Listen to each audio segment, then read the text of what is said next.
Hey guys, it is Jay, the Canadian Carnivore Dad here. Well, on this version of Canadian Carnivore Dad, I have my friend Sal with me. Sal's going to ask me a couple questions. Sal, whenever you're ready, let's rock and roll. Hey everyone, great to be here with Jay, the Canadian Carnivore Dad. Let's kick things off. Jay, what's the one thing about the Renfo Health app that blew your mind when you first started tracking your carnivore journey? Go! So that Renpo app has always been the easiest because, like I said, the scale was cost effective. It didn't cost me hundreds and hundreds of dollars. So I bought that scale, tracked all my metrics in it ever since I got it. And like I said, it's been a lifesaver. A lot of people on carnivore don't track. I do track. I like tracking. It just becomes second nature. The more positive um, habits that you can build, the better it is, because you're not on a diet. You're on a life-changing experience is what you should look at it. What do you think? That's a powerful take, Jay. I love how you emphasize tracking becoming second nature and seeing it as a life changing experience, not just a diet. That's gold for your audience. Since you're so into tracking with Renfo, what's your favorite metric to monitor? Like, are you all about the body fat percentage, muscle mass, or something else? And how do you stay motivated to keep tracking every day? I'm always just rocking my calorie intakes mostly, and my base metabolic rate is my two main things that I concentrate on the most. As long as my calories coming in daily are under where I want to be, then I'm good. Like I set mine at like 1500, and I think my metabolic rate is set at like 1900. That's where my body is. So even at if I hit the 15, I'm still way under my calories, and most days I'm under, probably I'm hitting 1,000, and that's it. So I'm like 900 under on a daily basis. That's a smart strategy, Jay. Keeping tabs on calorie intake and BMR to stay in that sweet spot. You're crushing it with a 900 calorie deficit most days. How do you feel that consistent tracking with Renfo has impacted your energy or progress on the carnivore lifestyle? And what's one tip you'd give newbies to make tracking less overwhelming? Just take everything one day at a time. That's the main thing. Like, don't, you're not trying to say, I'm going to do this for a year. Even the tracking wise, I'm doing this today. I'm doing this tomorrow. Every day you wake up is a new adventure, and where you're going to guide yourself to. So it's totally up to you. The other app that I do use is called Lose It. It is a food tracking app. So every meal I make, every time I have a coffee or any water I drink, I add it in there. If I make a homemade recipe that isn't in there, like, because you're not buying store-bought stuff, like you're making roasts and stuff, like you can add it in there. Oh, I made chicken with a little bit of cream cheese in it, and it'll tell you the calories, and you put in how much servings are in per meal and stuff like that. It breaks it all down for you, and then you know exactly what you're putting in your body, and you know exactly what you're on the Renpo scale, what you're weighing, and all that other stuff like that. It's a really good match for each other. That being said, the Lose It app does have a subscription. I think it has a free version too. I paid for it for like a 3 year thing or a lifetime thing a long time ago. I don't know. You can use whatever app you want for food tracking. Just I would find one that you like and go with it. Solid advice, Jay. Taking it one day at a time really makes tracking manageable and keeps that carnivore adventure fresh. I love how you pair Renfo with the Lose It app for food tracking, especially for custom recipes like your chicken and cream cheese combo. That's super practical. How do you find the balance between sticking to your tracking routine and not letting it feel like a chore? And for your audience, what's one carnivore meal you track that always keeps you energized? My savior meal is the cracked chicken. So it's a big pack of chicken breast or frozen chicken breast if that's all you can have access to. That's all I had at this little corner store. Had them on sale for $10 a box or $11 a box, and there was literally enough for like 4 or 5 days in it. So I'd cook it in the slow cooker, put half a cup of cream cheese in it with a little bit of water and some spicy ranch seasoning, and that's it. That's my only outside of carnivore that I throw into any of my food is that spice, and that's it. Everything else is plain, it is dry, it is nothing on it. There's just salt, and that is it. But that chicken is I pre-cook them in a slow cooker. I put them into meal prep boxes for a week or 2 weeks or whatever they'll last in the fridge. And whenever I feel like I'm craving or just want to feel like I'm eating bad food, that's what it is. It's not bad for you. It's good for you. It's healthy. It's all carnivore except for like that seasoning. Like I said, is the only thing that's not carnivore. But the rest is. That's why I always tell people I'm like a 90% carnivore. I'm not 100% carnivore. Dirty is just that little bit is enough to make me dirty compared to some people. Some people are pure lion, and some people are pure, meat, and that's it. Not even eggs, not nothing. I don't drink no dairy. I don't have no heavy cream. My coffee is black with sweetener in it, and that is it. Like, I just keep it pretty straightforward. What do you think on that? That cracked chicken sounds like a winner. Jay, a slow cooker full of chicken breast with cream cheese and spicy ranch seasoning for a little zing. I love how you keep it 90% carnivore, super practical with just that tiny seasoning twist to satisfy cravings without going off track. Prepping it for the week is a genius move. So, when you're tracking this meal and lose it, how do you log that spicy ranch seasoning to keep your calorie count tight? And what's one big win you've seen on Renfo since sticking to this meal prep routine? So the good thing about the Lose It app, like most, there's a lot of food apps that are really good. You can actually scan the barcodes on foods that you buy. You could manually enter them in. Like if you're having plain chicken wings, you could just type in chicken wings, unbreaded, air fried. Air fryer is your best friend too. No grease, no oil, no seed oils. Seed oils are the shit. Get the on. Like I just stay right away from all that stuff.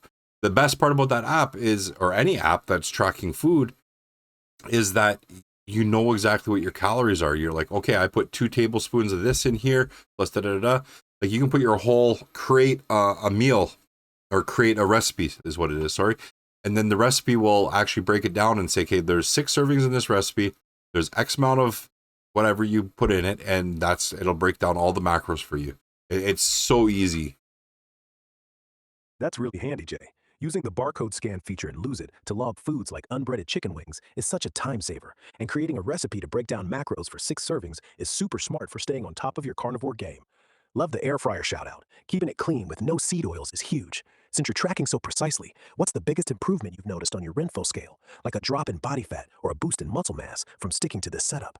And how often do you check those metrics to keep motivated?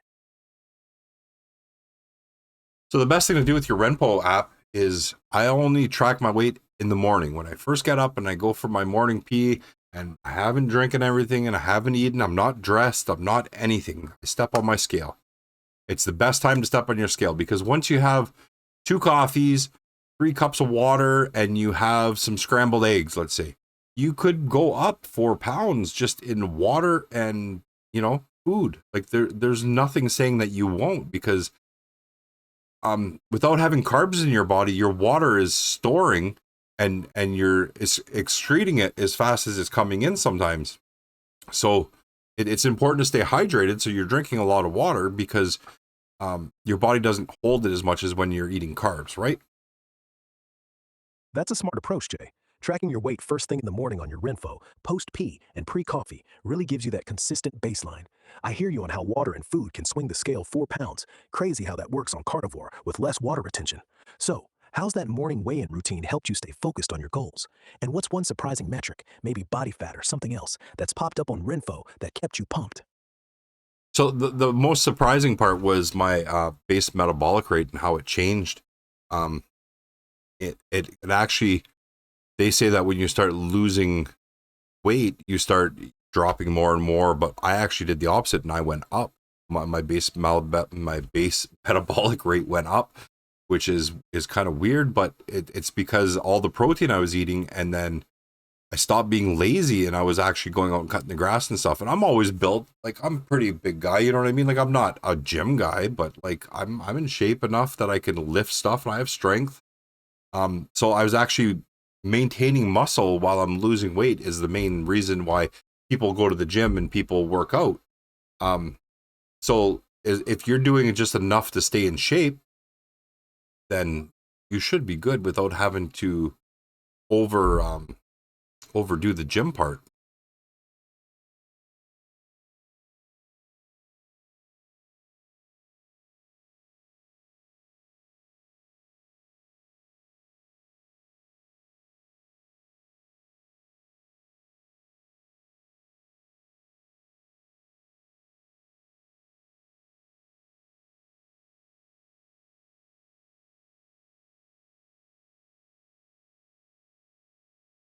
Zero gym concepts, like the ones where you work in or Staff can be really cool for some folks. I think the no equipment idea, like bodyweight workouts, is awesome because it's super accessible. You can do it anywhere, no excuses, and it's free, which aligns with your love for cost-effective tools like your Rinpo scale. I also found that these workouts can build strength just as well as traditional gym stuff, based on studies comparing bodyweight exercises to weights. I On was the flip ta- side, but I was talking more about like everyday stuff, not gym workouts, but like cutting grass and just doing normal stuff that you normally don't do because you become fat and lazy.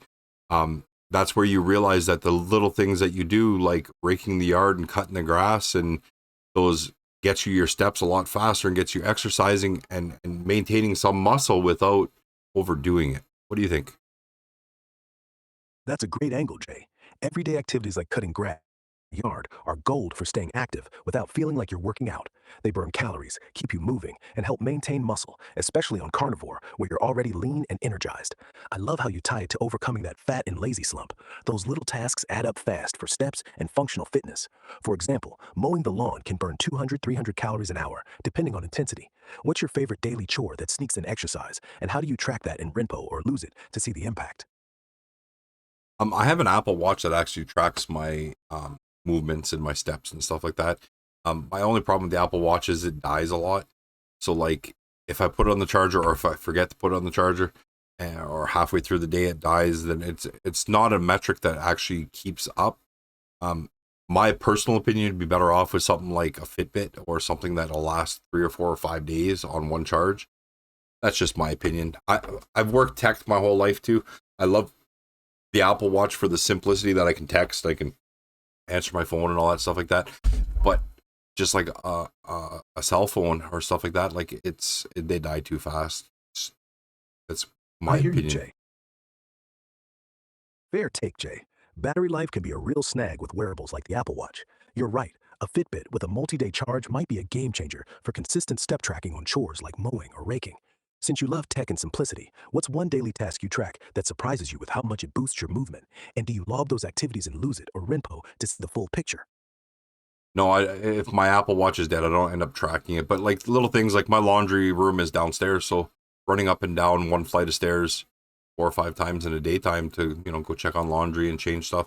That alone is getting me extra steps that I'm not paying attention to. If I'm walking around sweeping the floor and vacuuming and mopping and whatever, like that's just little hidden exercises that you don't realize you're doing. But when you're in a sedentary state and you're sitting around and you're not doing anything and you're being lazy, you don't realize, like, it's not your fault that you're being lazy. Your body has become so comfortable of just being I don't want to do nothing, that the carbs and everything just drag you down. And not only your body and your physical ability to do stuff, your mental clarity and the want to do stuff out the door, man. At least in my experience. I don't know, what do you think? That's spot on, Jay. Those little chores like running stairs for laundry or sweeping the floor are sneaky calorie burners and step boosters, probably adding hundreds of steps without you even noticing. I love how you point out that shift from a sedentary slump to being active. It's huge how cutting carbs on Carnivore can clear that mental fog and spark the drive to move. It's like your body and mind wake up. I guess those stairs alone could be 50 to 100 calories a day, depending on trips. What's one chore you've started doing since going Carnivore that you never touched before? And how's that mental clarity boost helped you stay consistent with tracking? Got a favorite moment where you felt that shift? My favorite moment is when I first came out of keto. I was doing keto for a little while, and then I started knocking things out. I was trying to attack my ADHD and my depression. I've dealt with depression my whole life. Never knew what was the underlying cause. Like I thought it was situational, like someone died and girlfriend left or things like that. Like I always thought it was just you know it wasn't though. It's food, because like I've gone through some tough times in my life, like, and I'm a fighter, man. I struggle through everything, man. And if you need help with other stuff, reach out too. I'm a shoulder for you to cry on. But at the same time, as soon as I started cutting all those carbs out and the sugars out, my brain started getting clear. My rest started getting better. Uh, my depression is gone. Like it's been six and a half months. I've woken up once depressed. And if anyone that lives with depression knows, like most people, when you wake up, that's where you feel depressed. It's not because you had a shitty day and the day was done. You wake up and you just don't want to fucking be here, man. Like, that's just the way your brain works sometimes. And it's terrible feeling to have. And I've always told people, get up, get your feet on the ground, get in the shower, and make your day change. You're the only person that could ever do that. So no matter what your mood is, and whatever that brain thought was when you first open your eyes, you're the one that controls it. You're the one that changes it. Wow, Jay, that's such a powerful story. Your shift from keto to carnivore and clearing that mental fog is inspiring. Cutting carbs and sugars to tackle ADHD and depression is huge, and it really shows how food can change everything, not just physically, but mentally. That 6.5 month streak with only one rough morning, that's a massive win. I feel you on how depression can hit hard right when you wake up, and your advice to get up, hit the shower, and take control is so real. What's one daily habit, maybe a chore or a tracking trick, that helps you keep that mental clarity locked in? And how do you share that energy with your audience to motivate them? So your best bet that I always use is, like I said, when I first wake up, I got to hit a shower, get out, have a nice cold drink of water or juice, hydration juice, something that'll just make you forget. Don't drink coffee first thing in the morning. Get some water in your system, because like as you sleep, especially if you're going carnivore, you're going to be a little bit more dehydrated. A lot of people say their joint pains go away. I've had carpal tunnel for years. I'm a tattoo artist by trade. I've been tattooing for like 30 something years anyways. My elbows are just dead, right? The last 2 weeks, 3 weeks, my elbow is just, I had no strength in it at all. It's just starting to come back. It's feeling good. And that's just because I let myself get dehydrated. I was drinking too much coffee and I was ignoring the water part. You know what I mean? Like, add some salts to your water. Make sure you're getting your electrolytes. There are a lot of good electrolyte companies out there, and there's a lot of bad ones, like Gatorades and stuff like that, and Primes. Those are terrible for you, right? That's a big insight, Jay. It's wild how dehydration can sneak up, even on carnivore, and mess with your joints and strength like that. I love how you connected getting your elbow strength back to hydration and cutting back on coffee. Overloading on caffeine can definitely pull water out of you. Adding salts to water for electrolytes is a solid tip. It's like a carnivore hack to keep the engine running. How do you balance your hydration routine now to keep that energy up, especially as a tattoo artist working long hours? And what's one electrolyte brand you trust to share with your audience? I tend to make my own electrolyte drinks at the moment. Um, there's a lot of them that I was researching and stuff, and I want to stay away from, or they're very costly, and I don't want to get into that trap. You know what I mean? The LMNT, I think it is called, the Element, right? I heard that one was really good, but it is very costly, right? And sorry, I'm just trying to pull up something here. Very costly, and I can't see myself paying that, right? So what do you think? I get it. Costs can really add up. If you're making your own electrolyte drinks, that's a smart way to go, especially to avoid the pricey stuff like LMNT. That one's great with high sodium for heavy sweaters, but yeah, at about $1.50 per packet, it can hit the wallet hard. Since you're already DIYing, I'd say stick with simple ingredients: salt, maybe a pinch of potassium salt, and a splash of lemon for flavor. You can mix a teaspoon of sea salt and a quarter teaspoon of potassium chloride into a liter of water for pennies. It's not fancy, but it gets the job done for hydration and your carnivore lifestyle. Have you got a go-to recipe you're loving for your homemade mix? And how do you balance it with your tattooing schedule to stay hydrated all day? So the magnesium glycinate powdered, like you crush your pill into powder and you add it in with your sea salt, Himalayan salt, sorry, is my go-to for my water. I did try the BioSteel before, but again, it is rather expensive. It's like $34 Canadian for a pack of 30. But Nice tweak. But yeah, that BioSteel price tag is steep. $34 Canadian dollars for a pack of 30 is no joke. Sticking with your DIY mix of Himalayan salt and magnesium glycinate powder sounds like a budget-friendly win for hydration. What's your exact mix ratio for that electrolyte drink? And how do you fit it into your busy tattooing day to keep that carnivore energy up? Got a favorite time to sip it? I try to make at least 2 good ones a day just to keep my hydration up. I drink a lot of water. Zero pop, like I said before, saved me from my addictions of regular pop, because I was never a food person. to eat big, huge portions. It was always liquid calories, right? What's your opinion on people that take in liquid calories and drink, or maybe even alcohol and the effects? What do you think? Liquid calories can be a real trap, Jay. Stuff like regular pop or alcohol can sneak in tons of empty calories and sugars, which mess with your energy, mental clarity, and even hydration, especially on carnivore where you're avoiding carbs. Alcohol's the worst. It dehydrates you, spikes blood sugar, and can fog up that brain clarity you've worked hard for. I love how you ditched pop for water in your DIY electrolyte mix with Himalayan salt and magnesium glycinate. It's a game changer for staying clean and energized. Since you're tattooing all day, do you find a specific time, like between clients, to chug that electrolyte mix? And what's one tip you'd give someone trying to kick liquid calories like you did? Zero pop was the main thing to get away from. Like I went probably a month and a half when I first started my dieting that I didn't have no pop at all. And then I came across a zero pop, and it wasn't very readily available. There was like one brand maybe, and now everywhere I turn, this is only 6 months later, like every brand of pop imaginable has a zero version now, and some have a little bit of calories. You got to watch. Some are like 10 calories or less, and some are zero. So 0 calories, zero caffeine, and zero sugar. It's a game changer. That's a huge win, Jay. Ditching regular pot for a month and a half was a massive step, and finding those zero sugar, zero calorie options must feel like hitting the jackpot, especially now that they're everywhere. You're right to watch those sneaky 10-calorie ones. Going zero caffeine too is clutch for keeping your carnivore vibe steady. What's your go-to zero sugar pop brand for a quick hydration break while tattooing, and how do you stay disciplined to avoid slipping back into old liquid calorie habits? I don't ever feel like slipping back. I even food wise, like I don't. My older kids bring home pizza and takeout, and I just on it. I tried it once. I took all the toppings off the pizza, got rid of all the sauce on it, ate the toppings. It was meat lovers, so cheese, sausage, all that stuff like that. And then when I tested myself the next morning for my ketosis, I was out. It knocked me right out.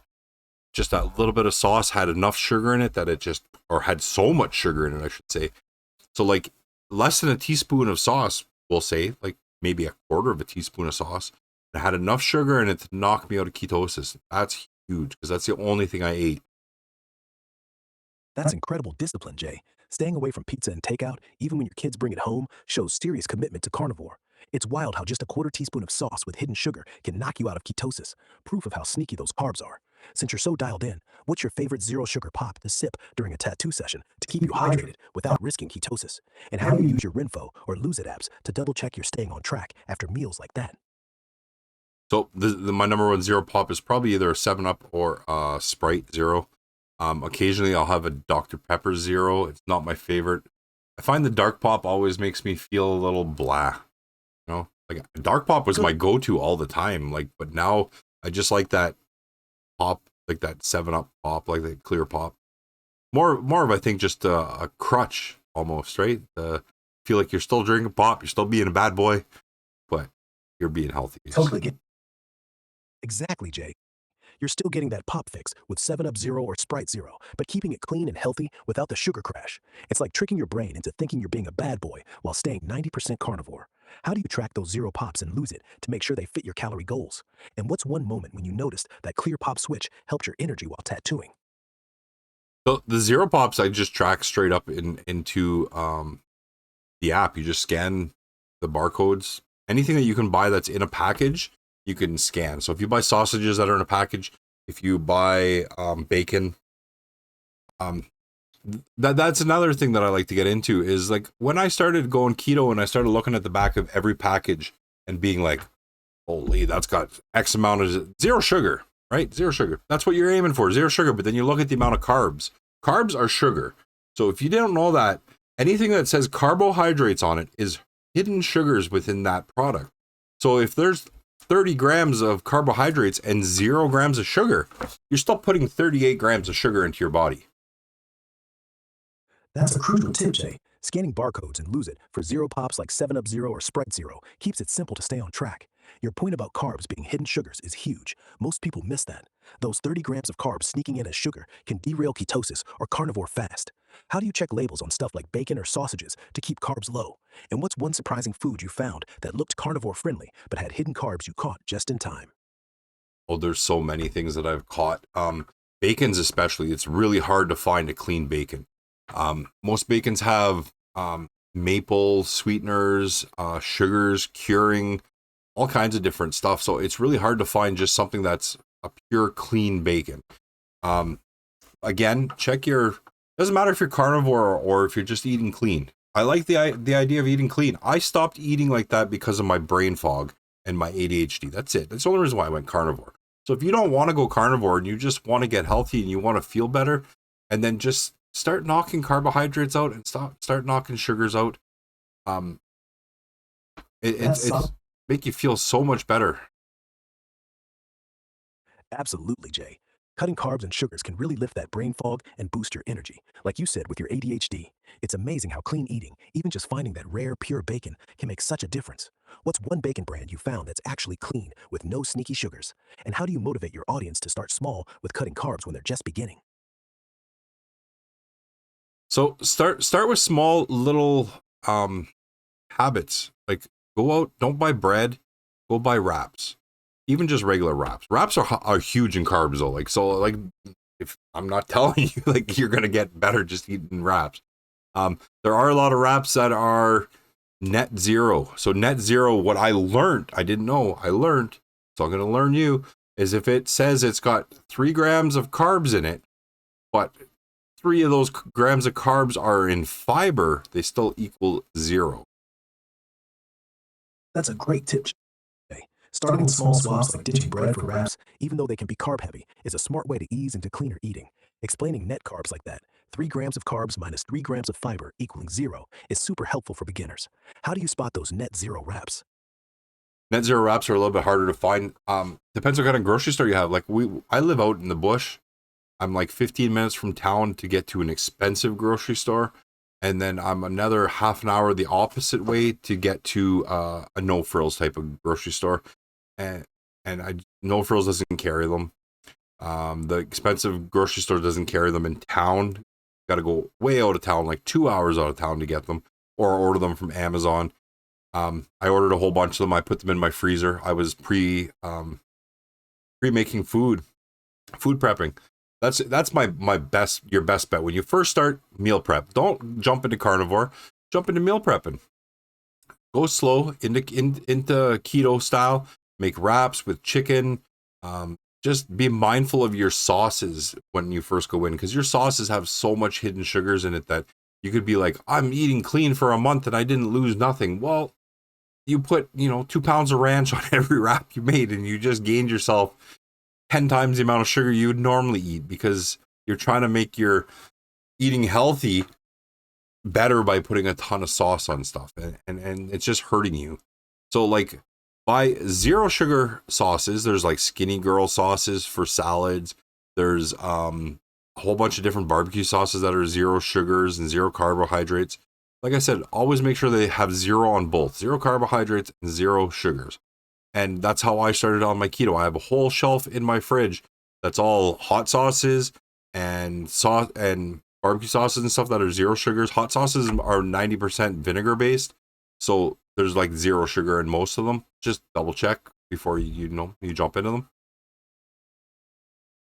That's a tough spot, Jay. Living out in the bush and hunting for net zero wraps. Ordering from Amazon and freezing them is a pro move for meal prepping. You're so right about sauces sneaking in sugars. Those healthy wraps with ranch can tank your progress. I love how you stock up on 0 sugar, 0 carb hot sauces, and BBQ sauces to keep it clean. What's one 0 sugar sauce you swear by for your wraps or carnivore meals? And how do you convince your audience to start meal prepping without feeling overwhelmed? So I don't use any sauces now. Like I said, the only thing that I've ever put in is that ranch powder for my chicken, and that's it. 90% of the time I'm eating chicken wings, I'm eating steak, I'm eating ground beef and eggs, and I'm eating pork chops, chicken thighs, anything like that. It's all dry. There's nothing added to them. It's just the way I like it. When you're getting into meal prepping though, just take a day where you have lots of energy and you feel like doing something. Just stand in the kitchen, cook a whole bunch of stuff. Don't worry about cooking one meal. Like cook big portions of everything. Let's say you're making stir fries and wraps. You can do them both at the same time because you're cooking almost the same ingredients, right? Stir fries and rice bowls, you're putting rice in, And the wraps, you're just putting the chicken and stuff. So cook up a bunch of chicken in a frying pan, cook up your rice in your pot, and then get a whole bunch of meal prep containers and just start putting them in together and being like, put one cup of rice per rice bowl, put as much meat as you want in each rice bowl that'll fit. Because your bowls, like, you don't buy huge bowls, you buy normal average size bowls to be your portion size of what you think will fill you up. Don't buy monster ones. Buy a whole bunch of, I slowly started buying smaller and smaller ones throughout time because my appetite was smaller for stuff like that, right? But the main thing to do is make your rice bowls 1 cup of rice, a whole bunch of vegetables, and a whole bunch of meat in every package. 1 pot of rice, let's say you make 3 cups of water, 3 cups of rice, you'll get like 10 meal preps out of that. That's like almost 2 weeks worth of food. That's just the rice part. And then you do the wraps on the side because you've already made a whole bunch of chicken on the side. So you make a whole bunch of wraps and you take them and don't put lettuce or nothing in them. Just put your meat and stuff, wrap them up and freeze them. And they'll last forever. You can do the same thing with breakfast sandwiches. You can make a whole bunch of egg quiches in a cookie sheet or a muffin sheet. Just fill them all up with 1 egg in each, swirl them up, throw them in the oven, cook them. They come out like little egg quiches that you can put on sandwiches, breakfast sandwiches. And you can do them that way too. Just make sure your bread that you're using is keto friendly. That would be my best advice. Love that advice, Jay. Your meal prep strategy with rice bowls, wraps, and egg quiches is super practical. Cooking big batches, portioning into normal-sized containers, and freezing for weeks is a game changer. Keeping it keto-friendly with zero-carb bread or wraps is clutch. What's one meal prep dish you make that your audience goes wild for? And how do you track those portions and lose it to stay on point with your carnivore goals? Everything on Lose It is really easy because all you got to do is put it in once.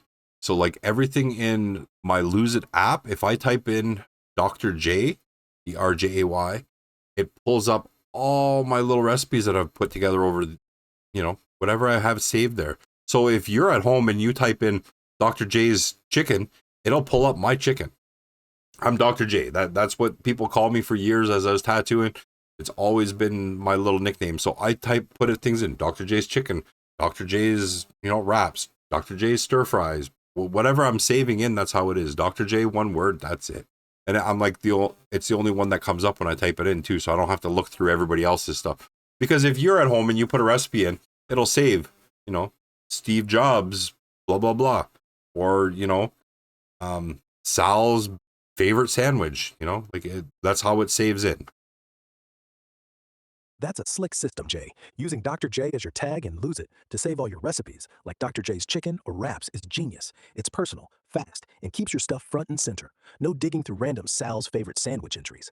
How does tracking those prepped meals, like your rice bowls or egg quiches, help you hit your calorie goals on Carnivore? And what's one Dr. J recipe your followers can't get enough of that you'd highlight in your next video? So when you're doing your meal preps like that, and if you're measuring when you make them, you know exactly what they are. And most meals are going to be under 500 calories a meal. That's just the way it is because you're portioned up and you're pre-made. And then when you're in a lazy mode or if you're in a depressed mode, you don't have to cook. Everything's ready. So like if you're going 500 calories per meal that you've made and you have 3 meals a day, that's 1,500 calories. That's it. You're good. My calories are set at 1,500. That's the way I designed it. My sedentary for me sitting around my base metabolic rate is 1,900. So at 1,500, I'm still in a deficit. So that's where I set my goal to because I know I'm still in a deficit at that point. That's a tight plan, Jay. Prepping meals at around 500 calories each, like your rice bowls or wraps, and knowing you're hitting that 1,500 calorie goal keeps you in a solid deficit with your 1,900 BMR. It's brilliant how you've got it ready to go for those low energy or depressed days. No cooking stress, just grab and eat. Which Dr. J recipe, maybe that cracked chicken or a wrap, do your followers rave about most? And how do you show them in your videos to inspire them to try it?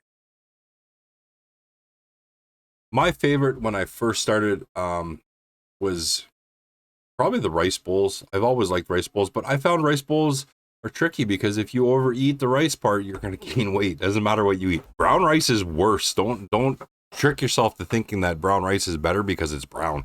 Brown rice is actually way worse for you. But make sure that you're tracking your stuff. You know exactly what you're putting into your body for calories and carbs, etc., and you'll start to feel better. Once I got away from the rice and all that stuff, my ultimate favorite meal to make was my eggs sunny side up and a steak in the morning. And cut up my steak, dip it in my eggs, and I just loved it. I ate it so much, like I hyper focused, which is probably my ADHD form, and I just went, and I probably shouldn't have ate so much because I got so sick of it after a while, but it was my everyday for about 2 months straight. That's a cool evolution, Jay. Starting with rice bowls, but realizing how tricky they can be with overeating rice, especially brown rice, which many think is healthier. It's such a great call out. Your switch to sunny side up eggs with steak in the morning sounds like a carnivore classic, perfect for dipping and super satisfying, even if your ADHD had you hyper focused on it for 2 months. I hear you on getting sick of it after going hard. What's the one tweak you made to that steak and eggs combo to keep it fresh when you got bored? And how do you show that meal in your videos to get your followers hyped to try it? So the main part of how I overcame that part of me being over it, right, was I just simply started making scrambled eggs all the time. I put scrambled eggs. I can put a little bit of ham chopped up into it. I can take the scrambled eggs. I can add a little bit of cheese to the top of it. I can just have my scrambled eggs with a little bit of ground beef and not have steak that day. I can do all kinds of different little things with the scrambled eggs. It's so easy. I got my little meal prep bowls. You can throw it in the microwave. You can scramble up your eggs in a plastic bowl, throw it in the microwave for 3 minutes, pull it out, and they're done. Simple as that. No dishes, no frying pans, no nothing. Grab your cutting board, dump it on your cutting board, and go sit down and eat. I joke about it all the time. Cutting board, carnivore thing, right? Got to get your cutting board, right? But it just makes your brain so much easier. You don't have to worry. You're not thinking about dishes. You're not thinking about plates. You're not thinking about, especially if you got a big round plate and then you add a little bit of food to it. Your brain sees a big round plate with only a little portion on it, and you just it discourages you sometimes, and it makes you feel like you're not getting enough. When you clearly are getting enough. You're just not brain-wise, I guess you'd say, right? But that's why it's good to have the portioning bowls. That's why it's good to have a cutting board sometimes, because then when you throw a big steak down on the cutting board and it takes up 90% of the cutting board, you're not looking for room to put a side on. Your brain says, I don't need a side because there's no room on this plate anyway. But if you had a big round plate, you'd be like, oh, I'm missing the potatoes and I'm missing the veggies and whatever, right? You're not. You don't need it. It's just going to drag you backwards. Like I said, a good steak, good salt, fill you up. The best part about eating like this, guys, is you get to sit there, and after you eat a meal, you don't feel tired. You don't feel drained. That's my biggest, and on top of my brain working properly and not being an asshole to me, right?